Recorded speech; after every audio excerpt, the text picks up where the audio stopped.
Il me manquait une boîte de rangement pour FF. Donc, du coup, ça tombe plutôt bien. Hop, quatrième booster, les amis. On est déjà presque à la moitié. Ça fait mal. Ça fait mal de se dire qu'on est déjà qu'à la moitié du on est déjà à la moitié de la boîte quasiment. Alors, envahisseur, Q-Trube, accident d'aéronef, marchand Kikirn. Ouais, Kikirn, c'est bizarrement écrit magie de foudre. Tu n'es pas seul, Shawagin, transcendance de Vincent. On passe aux Unko. Épée à deux mains du Chevalier Noir, donc un artefact équipement. On va avoir beaucoup d'artefacts équipement dans cette extension. Chevaucher le Chopouf. Alors ça, c'est une très bonne carte. C'est un enchantement pour 2. Elle a le touche terre. À chaque fois qu'un terrain que vous contrôlez arrive, mettez un marqueur plus en puissance sur une créature ciblée que vous contrôlez. C'est très fort.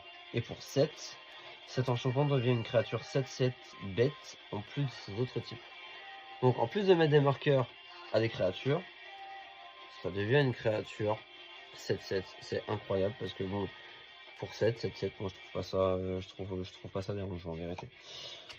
Quête annexe, collection de cartes, et on a une rare qui est une ville de départ. Ok, ce terrain va engager à moins que ce soit votre premier, votre deuxième ou votre troisième tour de la partie. Donc vous ajoutez un mana incolore à votre réserve si vous l'engagez, ou quand vous l'engagez, vous payez un point de vie et ajoutez un mana de la couleur de votre choix. Ok. Oh, et j'ai une deuxième rare derrière. Pas mal. Alors, je vais vous montrer celle-ci déjà dans un premier temps. Voilà. Et on va regarder celle-ci. Oh, Joshua, émissaire de Phénix. Créature légendaire, humain et noble et sorcier.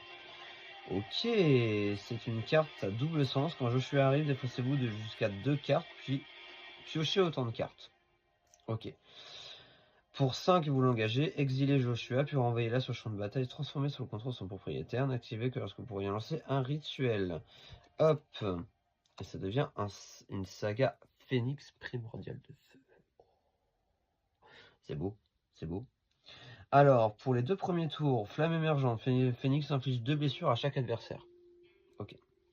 Troisième tour, feu résurrecteur. Renvoyez sur le champ de bataille puis votre cimetière n'importe quel nombre de cartes de créatures ciblées avec une valeur de mana totale inférieure ou égale à 6. Exilez Phénix puis renvoyez-la sur le champ de bataille. C'est fumé. C'est fumé. Franchement, incroyable. Incroyable. J'adore cette carte. Et on a un petit terrain en foil. Et ça j'aime bien ça. Ça j'aime bien. On a un petit terrain full art.